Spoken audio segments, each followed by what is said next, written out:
Awesome. Hi, I'm Tiara Martinez. I'm one of the co-conveners for the Early Career Researchers Special Interest Group at the IHEA, and welcome to our webinar. It's still quite a small cohort today, but we're hoping to get more people. And we have today Professor Richard Smith, Rich, and Matthew Smalden. Rich is still rebooting his computer because of some audio technical issue, but he'll be joining soon. But I just wanted to give a bit of a synopsis of what we're going to do today. So the presentation today, and hopefully a lot of discussions, would be to learn more about the process of submitting to international journals, social science and medicine, with specific guidance on how to increase our chances of having our papers accepted for publications. And I'm sure we are all here because we're interested in publishing. So we're hoping that the presenters will give examples of what editors, specifically consider when receiving papers, when reviewing, and also explain the peer review process. So I would like to welcome Richard and Matt. Rich, can you hear us okay? Yeah, I think I'm okay now, if you can hear me. Yes. Yes, Great, perfect. success, only 10 minutes. No, it's just on time. We just opened it. So it's good to have you both here and really appreciate your time and willingness to do this. So Rich and Matt, I'm just gonna briefly introduce you, and I hope I do you justice. So Professor Richard Smith is a senior co-editor, Health Economics, at the Social Science and Medicine, and based at the University of Exeter in the UK. And he is a professor of public health economics and the deputy pro vice chancellor for planning and projects at Exeter University. And Matthew Smalden is our executive publisher at Elsevier. He has over 25 years experience working in academic publishing for international companies, and his position now as an executive publisher responsible for Elsevier's health studies portfolio journals, including social science and medicine, population health, mental health, and qualitative research in health, and also a few others series within the journal. Thank you, Matt, for presenting and attending the webinar as well. So I believe you both have a presentation prepared, and then we're gonna continue with Q&A. So I would like to give the floor to you both. Thank you. Great, thank you very much for that introduction, Tiara. So yes, hello everyone. I'm Matt Smalden, the Executive Publisher for Social Science and Medicine, and I'll be going through slide deck today with Professor Smith, who's the Senior Co-Editor for the Health Economics section of Social Science and Medicine. So, just conscious of the time, I'm going to move ahead, if I can get my slides to work. So just a brief introduction to social science and medicine itself. The journal's made up of 7 sections with 1 or more senior editors, and when people submit to the journal, they choose which section to submit their paper to. The health economics section or office is the most relevant for this audience, and Rich is co-editor with Joanna Coast, and the section accepts papers which are basically focused on the elements of health economics. The description of the office is there. I'm not going to read it all out for you, but you can see that on screen. And on average, the office is getting about 600 submissions a year, and that's going up every year annually. When you submit to the office, the papers are randomly assigned to the editors, so you don't choose which editor, but if there is a conflict of interest, then a paper will be reassigned to avoid that. The statistics on the decision-making between the editors are almost identical, so it doesn't matter who you get. Your paper will be treated in exactly the same way, but that's the process which is followed when you're submitting. And there's a link there to the journal, which you can obviously find easily on Google as well. The aim of the presentation today is to help give you some insights into the publishing process. So we're going to give you a bit of a look behind the scenes of what happens when papers are submitted, giving you some guidance on what to think about before you're submitting and when you're writing your paper, how to select a journal to submit to, touching on responsibilities and rights for the author, and also touching on information around ethics, plagiarism, and things like that. We're also touching on AI in the publishing process as well. And then finally, we're also looking at peer review and how to respond to feedback. And we also do have some information on resources that are available to help you as well. So the first section is looking at which journal should you choose to publish in. Now, Elsevier, like the vast majority of publishers, offer options to authors. We have what are referred to as hybrid journals, and a hybrid journal is a journal which publishes both open access content, which has normally a payable APC or article publishing charge, or you can publish via the subscription route, which is free of charge for the author. When you are choosing to publish open access, you have to choose a license. So these are Creative Commons licenses, and you may have certain requirements from funders to publish open access. We also do have agreements with universities and consortia of universities where authors don't have to pay that fee. It's paid for by the university, but this information is something that should be available to you through your university, and information's on the journal homepages as well. If you're publishing open subscription, then there is no charge for the author, and you can make papers available after an embargo period. So you can make the papers available for repositories, etc. Journals will have policies on that, which you can check again on the homepage.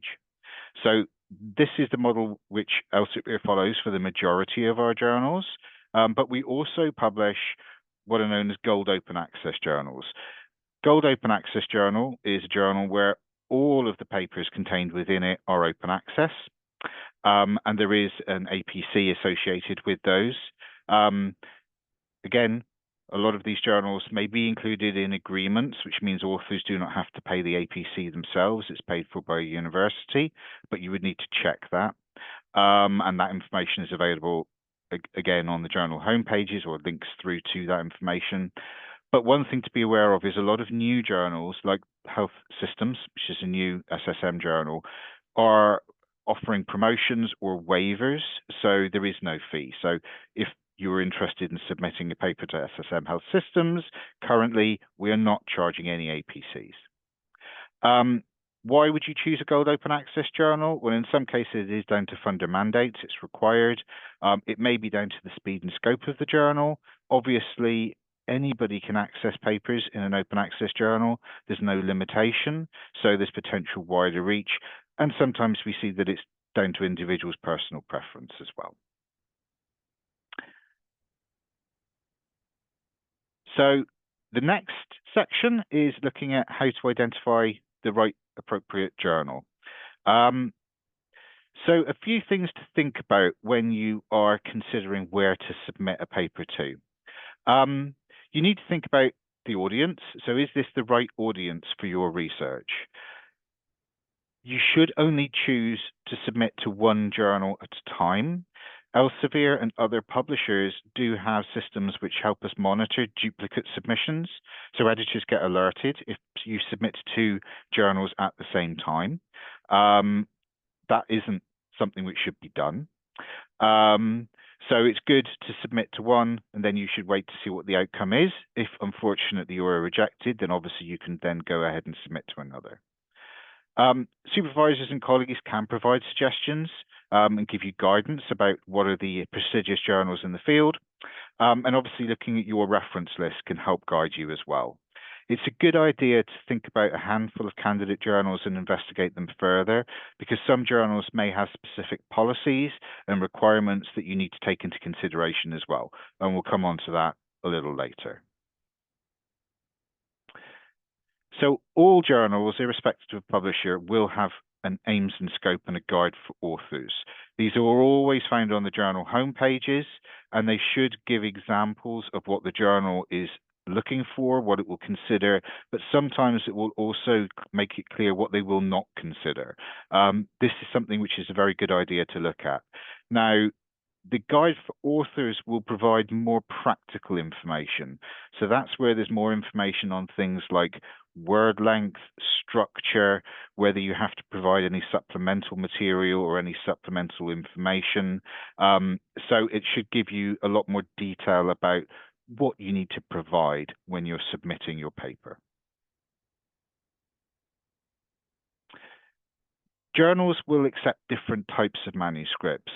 So the examples here relate to social science and medicine. So the journal does consider full-length articles. So these are would be peer-reviewed original research articles, and they can be up to 9,000 words. Other journals may have a much smaller word limit. So this is something which is worth looking at and considering as part of your process of deciding where to submit. We also consider systematic scoping reviews and literature reviews. The word count there is higher, so that's 15,000. Short communications, we do consider between 2,000 and 4,000 words. And commentaries are only considered normally through invitation. Some offices accept them, others will only consider them if they are agreed in advance by the editors. And that information, again, is available on, or will shortly be available on the guide for authors for SSM. It's a good idea to have a look at recent publications. So again, you can go normally to journal homepages to find this information. This is an example of SSM. You can find this on, I would say, all journal homepages, because publishers want to present examples. You can see here, you can see the latest published articles, but you can also see articles in press. Top cited and most downloaded can also be very useful to give you an idea of what's popular within the journal at the moment. And most popular is actually more driven by social media engagement. It's interesting, but I wouldn't say it's the key ones to look at. So these are an example of what it looks like with SSM. And then it may also be important for you to consider metrics. So impact factor and site score are the two key metrics. This will give you an indication of the number of times papers in the journal have been cited, and it will give you an indication of where the journal sits in the research landscape within the field. I would say that impact factor can be used as guidance, but it shouldn't be the sole reason why you're choosing a journal. You should look at other things beyond just an impact factor and a site score. But I appreciate that there may be policies and requirements at certain institutions to consider this very carefully. So other things to ask, this is a little bit of a recap. Who's the journal's audience? How fast does a journal make a decision? So this information, again, should be visible on the journal homepage. This might be something to consider if you need to get published quickly, but I would also be realistic about this. Any journal which is offering very fast publication does need to be considered a little carefully, because it does take time to go through the peer review process. Is the journal running any special issues, and are they open for submissions? Your paper might be an appropriate one for a special issue. Your requirement to publish open access. The next point is an interesting one. Does the journal really exist? So unfortunately, there have been growth in predatory journals, which are journals that will publish papers always for a fee, and then they disappear, and your paper is no longer visible anywhere. There's a website called Think Check Submit, which I'll touch on a little bit later, where you can go and explore individual journals to find out about the information, the background, and so on. And then the last thing to look at is whether there are any prizes that might be going on at the moment or awards. Some journals do early career researcher awards, so this can be another way to help you raise your profile if you're the winner and so on. So that's something to look at as well when you're considering a place to submit. Elsevier's got a tool called Journal Finder. Other publishers have very similar tools. So I'll just say that we're not the only one who has this tool. And this will allow you to put the information about your title and your abstract, keywords, and it will suggest potential journals to submit your paper to. This can be very helpful if you're not quite sure or you want to get some ideas. So it's a free tool. Other publishers have similar tools, but it's something that you might want to take advantage of. So the authorship section, I will go over quite quickly, and then I will pass over to Rich. So just a couple of things about who can be an author. Our journals at Elsevier will follow a standard declaration on this, and authors have to basically fulfill 4 conditions. One is they need to substantially contribute to the paper. They should also be involved in the drafting or the revision of the content and give their approval for the final version to be published. And lastly, anybody who is an author must be held accountable for all aspects of the work. All of those conditions need to be fulfilled to be an author. There's a few do's and don'ts about who should be an author. So there are some general principles about who is listed first. This does differ depending on area of specialty, but normally the first author will be the person who's put the paper together and submits and has conducted or supervised the data analysis and presentation. Co-authors have contributed intellectually to the paper and should be involved in the draft revisions and should be able to defend the study that is written about. Things to be avoided, there are 2 key things. One is ghost authors, so forgetting to include people. This does sometimes happen. That should be something you're attentive to.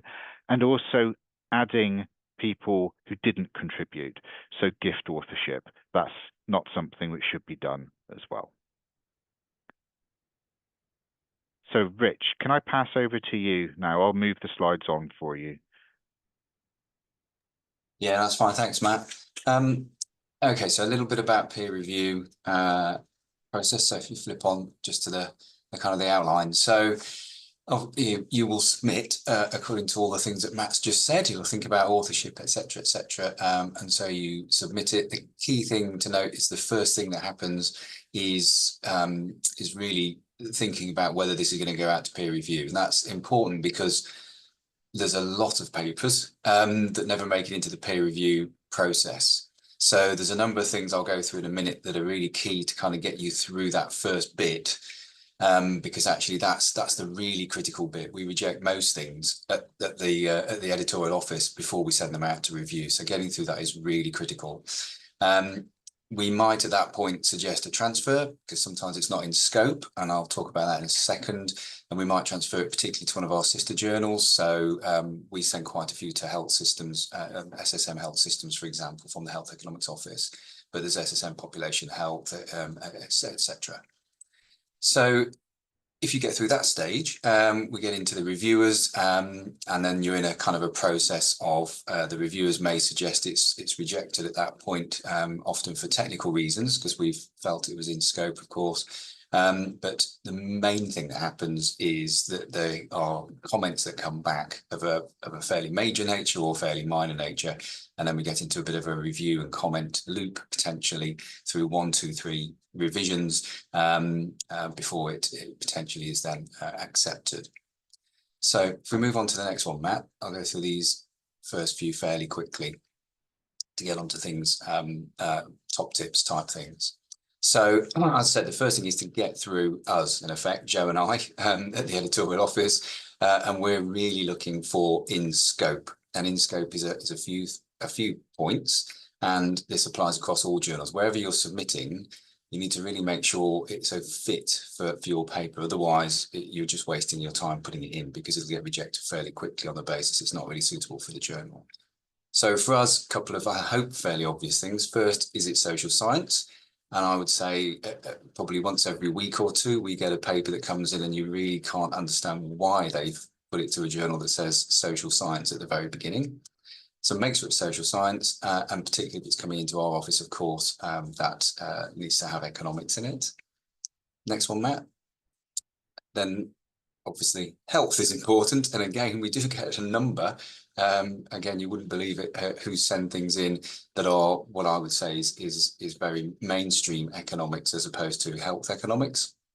And that's fine, but it's not really suitable for SSM. And we would suggest that they go and look at another Journal of Economics and Behaviour or whatever, for example. So make sure it's in health. And of course, we're an international journal. We're really interested in things being generalizable, not very, very specific to a country, or quite often we have a particular area of a country or a state if you're a federal country. So again, making sure that it's of more general interest or potentially more general applicability outside a very, very specific context. Next one, Matt. So we're looking for it to be broadly in scope, so generalizable, health, social science, and then we're looking for contribution. So we're looking for things that are making a significant addition to the academic literature and the body of knowledge in an area. So novel applications potentially, so things have come from other areas of social science or from other areas of economics in terms of our office, and they're being applied in a very novel way, maybe for the first time into a health context. Or we're looking at developments that are coming around because of health within that economics or social science theory or method. We certainly don't consider very much anything that's very just descriptive rather than analytical. And as I said, make sure it's not very specific into a very specific context of a particular country, or making a very marginal contribution using a slightly different technique or a very slight variant. So we're looking for something that's a substantive contribution. Next one, please, Matt. And that really just covers this issue about the reject without review. As I said, we get about 80%. We just send straight back as a rejection because of those issues that I've just mentioned. Move on, Matt. So peer review process. I'll say this because you'll get this if you submit, but also because hopefully some of you will be, if you're not already, becoming peer reviewers. So if we get past the reject without review, so the editors feel it's in scope, it's of interest to the journal, we'll send it out for peer review. We send it to at least 2 reviewers, and that's usually enough because there's often a fairly good consensus around key issues, and particularly if it's reject or revise. But we will sometimes send it to a third, particularly if there's a bit of divergence between those 2 reviewers. We use an anonymized peer review process. Matt might talk about that, but we try to make sure manuscripts have removed things that make it very obvious who the authors are, and we don't tell you who the reviewers are either. And just make sure that you check whichever journal you're submitting to what their peer review process is. Next one, Matt.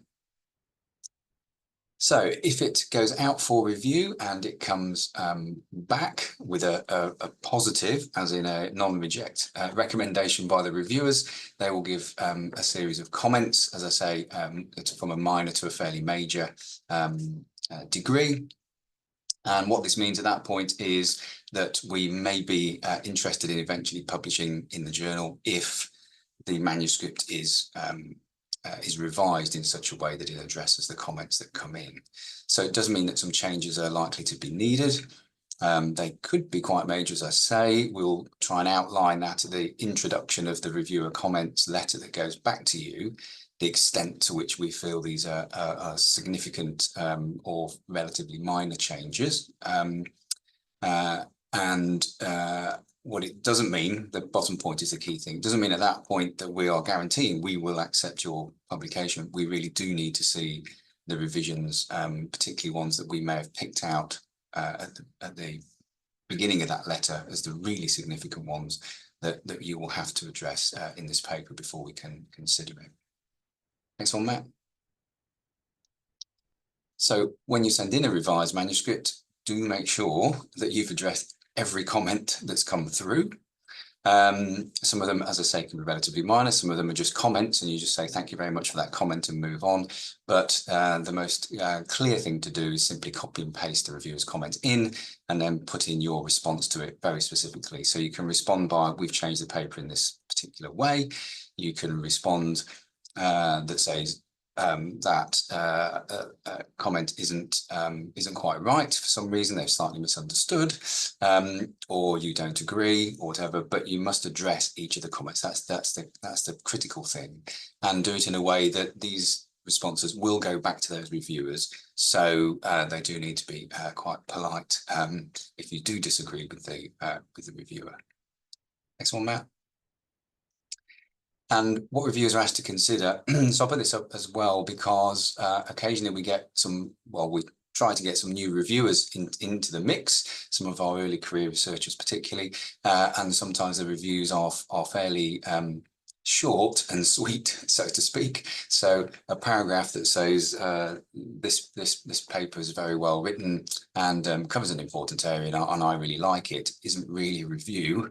We would like a bit more than that. And these are the sorts of areas that we ask the reviewers to consider. So these are the sorts of things that will be coming back to you if you've submitted a paper, but also if you are approached to review a paper, these are the sorts of areas we'd like you to consider in your review.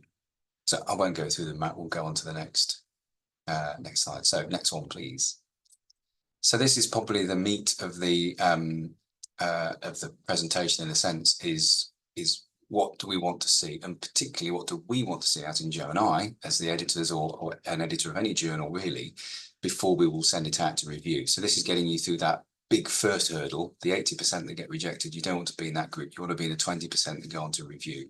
How do you get in that 20% that go on to review? Certain things are very useful to have. First is be very, very clear on what gap or what contribution your paper is making. I mean, be super clear in like a sentence that says, this paper does this. This paper is addressing this gap. Like, be really super clear about what your paper is contributing, okay? That's the very first thing. If you're not kind of clear on that, then we might not be clear, and we don't want to be going around trying to explore what potentially your paper is contributing. We'd like you to tell us upfront really clearly. Next one, Matt. Trying to keep your paper to addressing that particular gap and that point. And many papers fall down, even though SSM papers are fairly long, as Matt said, in terms of the word length. If you try and fit 2, 3, 4 particular aims into your paper, you're likely to fall down and not address any of them really sufficiently. So exactly, try to avoid writing a report or a thesis in a few thousand words of a paper. So that is actually a quote from a paper that was trying to do several things at once. If it had just taken one, it would have got through much more straightforwardly. So one paper, 1 point. Then, thanks, Matt, put some words up to remind me what I'm saying. Making the contribution of your paper clear. So again, back to this kind of the single point, single aim. What is it that you're doing and what is the contribution you're making? So this paper is addressing this particular area, and it is, why is it innovative? Why the research, the findings interesting? And these are things very much to try and pick up an abstract. I'll talk about abstract in a moment, but get those kind of main points really clear in the paper. So abstract, yeah, no, that's fine, Matt. Yeah, so on to abstract. So I think sometimes we get the impression that the abstract, well, the title is interesting. So I think people sometimes try to be very clever with titles. I'd say just try and be really clear and straightforward with a title and don't be clever with it. The abstract looks like sometimes it's written last and in a hurry before they submit the paper, but actually title and abstract are the first things we will look at because they're front and center of the information that we get on a paper. and we review quite a few papers, so we don't want to read through it unless we really have to. We'd like to just get the ideas straight away from the abstract and title, why this is an excellent piece of work and is likely to be a substantive contribution, and we should send it out for review. So don't dismiss abstracts, really make it clear what that gap is, what you're doing, why it's of added value. So be really clear. And keywords, again, it's in the electronic world. Keywords can be important for us sometimes in finding reviewers. So again, don't dismiss them as sort of just put one or two down. Think about them, and the keywords eventually will end up with the published paper. And those are the sorts of things that people use to find your work. So actually, they are much more important, these three areas, than just putting them up at the last minute on the paper. Next one, Matt. So some mistakes. So not doing the above, basically. So you try and do too many things. You don't make the gap clear enough. So again, we're not doing the things that we've just said above there. Occasionally we get, we really does look like someone hasn't read through it. Sometimes that is English isn't first language, and that's absolutely understandable. But it is a good idea if it isn't, to have someone whose the language English is their first language to have a look through it, because lots of little things can really irritate reviewers, and then it puts them in a bad mood, and then you're in trouble. And the other thing that sometimes happens is a discussion that either just does a summary of the findings, but we've already read the findings, or it just sort of gives a very terse sort of conclusion. The discussion really should bring it together. Also, just thinking more broadly about some of the policies. Obviously, Matt's been through a few, but ethics, again, we get papers every a couple of weeks or so that have some sort of activity with human subjects. So the classic one is interviews with the public, for example, in terms of qualitative work, and they have no ethics approval. And we're very clear in the journal, as many are, that anything to do with human subjects requires ethics. Don't copy other people's work, or indeed your own. It does get picked up, and you will get it sent straight back to you. AI's a whole separate conversation, but it is increasing in its use, and it has some good uses. And there is a declaration around how we view that at SSM, which we can come on to in the Q&A if people really want to. So we've got your paper in, we've sent it out for review. So we're just waiting for it to come back. It comes back. It has some comments in it. What do we do with it? So first thing is, we will ask you to suggest reviewers. So we will potentially use some or none of them, but it's quite useful to have some suggestions, particularly if it's an area we've not looked at for a while or previously. But don't suggest colleagues, in the next door office to you. Sometimes people do, etc. Ask if you need some more time. The key thing when we get to the responding to reviewers, as I said before, is really engage with that. Occasionally we get a bit of a dismissive, response back from authors, and we'll just send it back to you and go, well, that's not really engaging in the review process, do it again.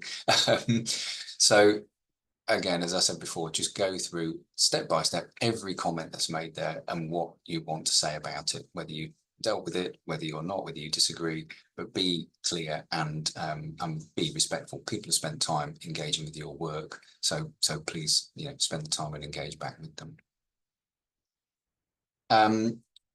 At the end of all this, of course, quite a lot is rejected. So we get rid of 80% before they go out. I think we end up accepting about acceptance rates less than 15%. I think for our office it's probably about 10, Matt, to be honest. So you've done well if you get accepted. So the high chance is that you will be rejected, and you may well be rejected after it comes back. But that happens to everybody. It's happened to me. It's happened to all of us. So that's absolutely fine. Just kind of take it as part of the process and think about what we want to do. We may suggest a transfer, as I said before, either before review or after review to another journal. So just have a think if that's appropriate for you. But certainly take some time before resubmitting. Don't just go, oh, the reviewers didn't understand it, and just send the paper straight into a different journal, because they may have said some things that are fairly fundamental, and then any reviewer is going to pick them up. And remember, of course, that sometimes whoever reviewed your paper may well be asked to review it again by another journal. So it makes sense just to have a look at them. You may not want to do much to it, but it's good to have a look and think about. Next one, Matt. Do you want me to do publication ethics, Matt, or do you want to stop? I'll cover these. That's fine. Thank you, Rich. Okay, so with regards to publication ethics, we've touched on this a little bit already, but there are three common forms of ethical misconduct which we see. Fabrication, so making up data; falsification, which is manipulation of data; and plagiarism, so copying and pretending it's yours. We have, as do other publishers, plagiarism detection tools. So we use Turnitin and Authenticate. When a paper is submitted, it is checked against a database of 50 million, more than 50 million peer-reviewed articles. This does include things like papers which are up on conference proceedings, as well as published articles and so on as well. And we do get a report which will say this has been submitted somewhere else, or this is for within Elsevier journals, or this has been published, or a percentage of this content has appeared somewhere else. We also do get more traditional approach. So editors, and as Rich touched on, their reviewers will flag, I've seen this paper before. We always look into that. More often than not, it's legitimate. They just happen to have received a paper they've reviewed for another journal and it was rejected, so on. But we also do sometimes get colleagues, readers will flag that they've seen a paper. Sometimes people say, my paper has been published in your journal, but it wasn't my name on it, which is obviously a concern. And sometimes we get input from other whistleblowers. If a paper has seen as being plagiarized, it can end up being retracted. Now, sometimes papers are retracted for good reason. There may be an error within the research and the authors have said, I made a mistake. But other times papers are retracted due to ethical reasons, and there is always a reason put upon the retracted paper, and the paper is not removed. So when a paper is retracted, it still remains in the public domain, but it will have a retraction notice appended to it. We touched on this very briefly, but I'll just go into a little bit more detail about AI. So Elsevier, like other publishers, has a generative AI policy. This refers to the use of AI within the writing process, not in the research process. Different universities may have different approaches there. We're purely looking at the use of AI in the writing process. And the policy states that it can be used for readability and language, but it has to be done with human oversight, and there has to be a disclosure. So we do ask people to disclose whether they have used ChatGPT or any other tool as part of the writing process, and people do that. But we do not allow people to say that ChatGPT has been a co-author. So please don't do that. There is a prompt within our submission system asking people to disclose this information. If there's nothing to disclose, then you don't need to disclose anything. But if you have used generative AI in the writing process, then it needs to be disclosed. I will say that this is our current policy. Policies are always developing, but this is just something to be aware of and to check as part of the submission process. We do not allow the use of generative AI in figures, images, or artwork. We don't allow it to be used for journal covers and things like that as well. There may be an exception about the use of a tool through the research design, but this is something which is more restrictive. So the use of it for images, artwork, and figures is not approved. I touched on this already. I'm not going to go through the entire thing. This is a website where you can check whether a journal is legitimate. We do know that sometimes authors are approached or find companies that promise, I will get you published in journal X. Nobody can promise that. I'm afraid that is just not something which any third party can offer. Again, anything which can be super fast, we will get you published in so many days. That again is not something any third party can offer. We do get emails, unfortunately, from people who have paid somebody who promised that they would get their journal, their paper published in journal X. It never works out well. I do know that, there are some requirements perhaps in certain countries where people are encouraged to use suppliers, and there are legitimate companies who will help you, but go with caution, I would say, on this. Okay, just moving on to some resources that are available to you. Researcher Academy is a free learning platform which Elsevier offers, where you can do courses on all elements of the publication process. It's completely free. You can go there and register. All you have to do is register, and then you can access any of these courses. Other publishers do offer similar platforms, but this is something that you might want to take advantage of. Some courses which might be of interest are here, but you can go and have a look at the full list. And we'll obviously make these links available to you. If you want to learn more about the peer review process, there is a specific course on going through peer review. And we do also invite people to volunteer to review. So you can go into Reviewer Hub, and there's a link there. You register, and then you can say, I would like to volunteer to review for X number of journals. This information is available to editors when they are inviting reviewers to consider papers. So this might be something that you want to consider if you're interested in reviewing papers or get experience of reviewing papers. We have copy editing services, but what I would say is that universities have these as well. This is an example of University of Rwanda. Quite often we do find that people aren't always aware that these services exist, so it is worth checking. Quite often these are responsibilities of librarians, but it is worth looking into this, particularly if it can be things with language help and things like that. I think this might be the last slide. It's something just to make you aware of. Elsevier is a participant in Research for Life, alongside a lot of many other big publishers. Through this, we give access to researchers in low and middle income country to books and journal content. There are 200 publishers involved. We currently are giving access to over 2,000 institutions in Africa. There's a lot more in Asia and Latin America as well. But this is an idea of the number of institutions within some of the countries in Africa who have free access to all content of Elsevier journals. We also do offer reduced APCs or full waivers in our Gold Open Access journals when authors are from Research for Life countries. There are some stipulations around that, but that's something which might be of relevance to some of the people watching today.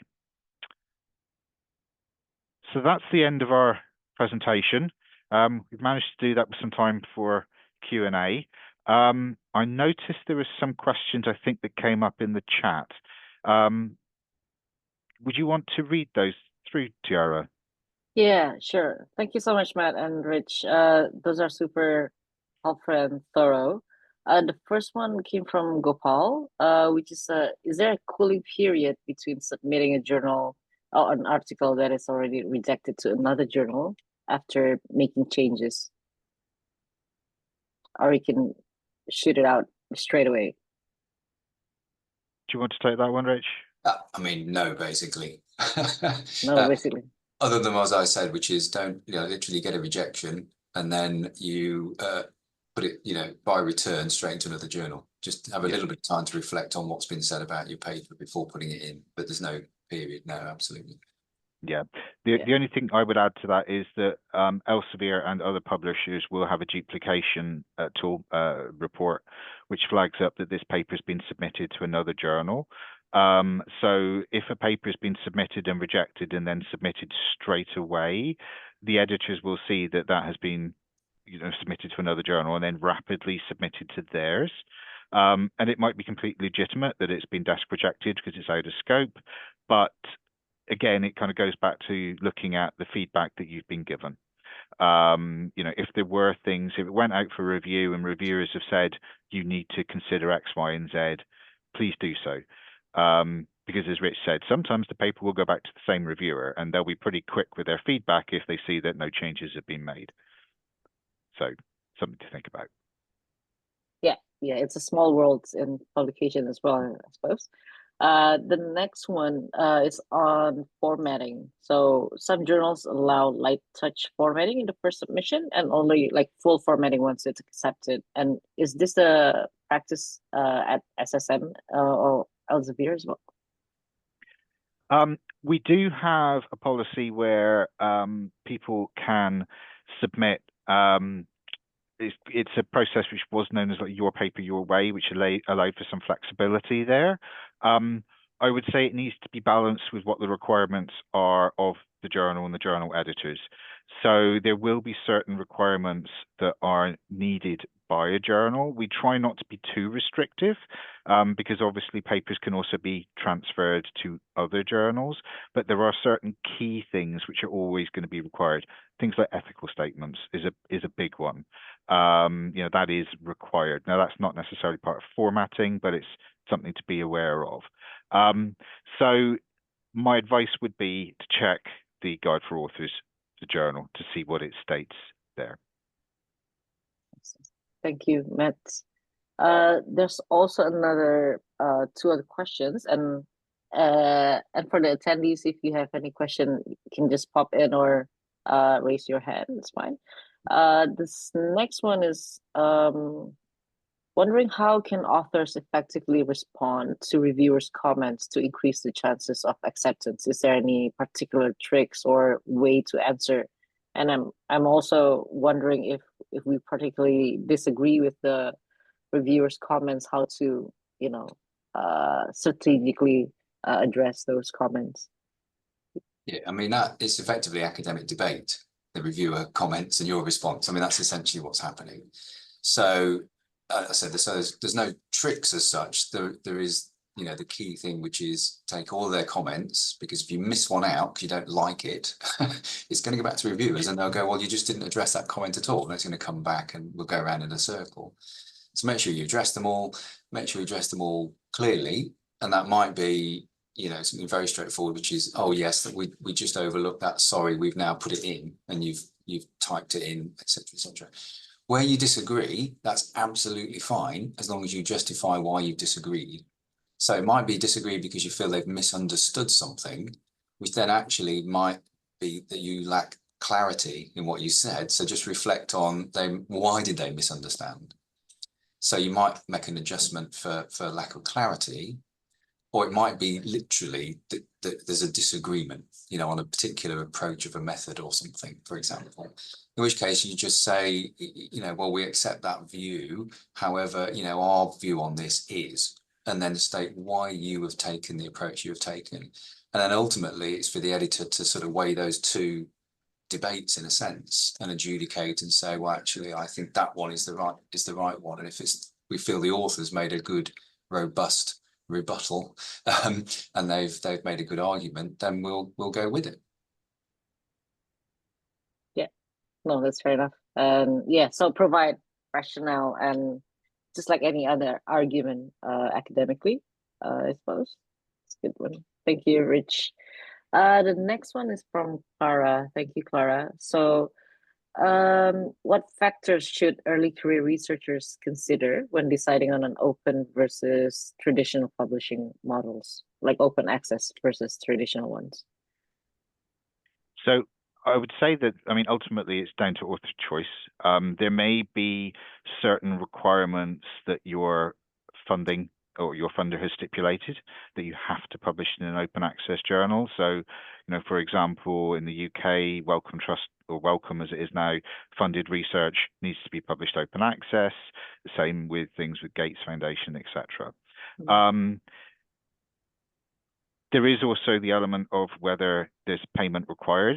So, you know, whether you have the budget to pay for something to be published open access, whether there are waivers in place. So something which we offer, other publishers may offer similar things. Certain journals do waive APCs for authors from low and middle income countries. So that's something to take a look at. Obviously, it still needs to be appropriate journal for your research, but it's something to check. Obviously, with open access, it is more accessible, but there are going to be those associated requirements with it. You know, there is an APC, which may need to be paid, which may be covered. Papers are treated exactly the same way, irrespective of whether authors choose to ultimately publish them open access or subscription. And when they're submitted, we're not asking people to make that decision for hybrid journals. It's a decision that's made at the end. So it makes no difference to the way which papers are treated. Thank you, Matt. That's a good reassurance as well. And I think it's a common practice as well to include APC when developing a program budget or like a research budget, and if it's allowable by the donors as well. Yeah, thank you for that. And Gopal asks again, is there any software for plagiarism check for individual use? And I think this is particularly applicable for LMICs and those who are not affiliated with universities who have access to plagiarism check. So Matt might ask to technically, my first reaction is, why would you want that? So if you're checking, can they pick up that I've plagiarized this article? Really? You shouldn't need individual plagiarism software. You should not be plagiarizing. I think it's more for reassurances as well. I think the first step is not to plagiarize, that's obvious. But also there are things that might been picked up for more than 20%, just the use of, for example, jargons and specific technical terms. But I think that would be picked up as well by the editors, right? It would be. So I wouldn't be too concerned about this on the author perspective. The plagiarism detection tool is reasonably intelligent. So, you know, when there are certain keywords and terms which appear repeatedly, then, you know, that's obvious, you know, that that's an element within the paper itself. It's been published elsewhere. COVID, for example, appears everywhere. So, you know, that's not going to be a red flag. But plagiarism detection tools are intelligent. They look at the context. They also look at chunks of text. So, as Rich said, it's just I would say don't worry about it, but don't do it because it will be detected at some point, whether that's through submission or whether that's later and later. That's when papers get retracted and they've got that big retraction notice, retracted for plagiarism. Yeah. Thank you, Matt and Rich. And maybe the final one, it's I think it's related to AI as well, on the use of paraphrasing software, whether we should declare that. And Rich is making a face, but yes, I let you. Oh, I don't know what it is. That's why I'm so ancient. Okay. I have no idea what paraphrase software is. No, there are a lot of AI generated as well, which helps authors to paraphrase certain sentences to make it more academic, more formal, more you know, in more abbreviated kind of terms, and getting a bit more popular in use. And some of my students use it as well. I don't know if SSM, yeah. I'll say two things on this. First of all, be transparent. Be as transparent as you possibly can, because if something is utilized and it's not declared and it's found out later, that's not going to be good for anybody. So I would be as transparent as possible. The other thing I would urge a little bit of caution on is, so if you're using a tool, so obviously all of AI tools are built on information which has been put into them, basically, which is available online. this is where the human oversight comes in, because you may end up getting an output from an AI tool, which makes sense to the AI tool, but it may make no sense within the context of a paper. It may make no sense, with acronyms which are localized. And it kind of goes back to what we were saying earlier about, the international element of a journal. These things need to be taken into consideration. So while I think it's great to explore the use of these tools, you also need to think really carefully about what the output is going to be and whether it is going to add anything ultimately. And if you do it, you need to declare it, please. Yes. Okay, cool. Thank you, Matt. And I think we reached our hour. And again, this is recorded and it's going to be available at the IHEA YouTube. Yes, thank you so much again, Matt and Rich, for your time. And Dai is still here. Dai, do you want to say some things? Thank you so much. I don't know if people saw the comment I put in the chat, that it was a great overview and a lot of the tips that were provided, like make it clear what gap you are filling, make your title short and very clear, apply to conference abstracts as well, and that I'm really hoping that people will be submitting abstracts for the next IHEA Congress, and look forward to seeing everyone in Indonesia. That's But a really thank you good very point, Dai. much, Matt and Rich. Very good point, Dai. Thanks, Thank everyone. you so much. It's a pleasure. Thank you, everyone. Yeah, Thank see you. see Okay, everybody in thank you. Indonesia next year. Yeah.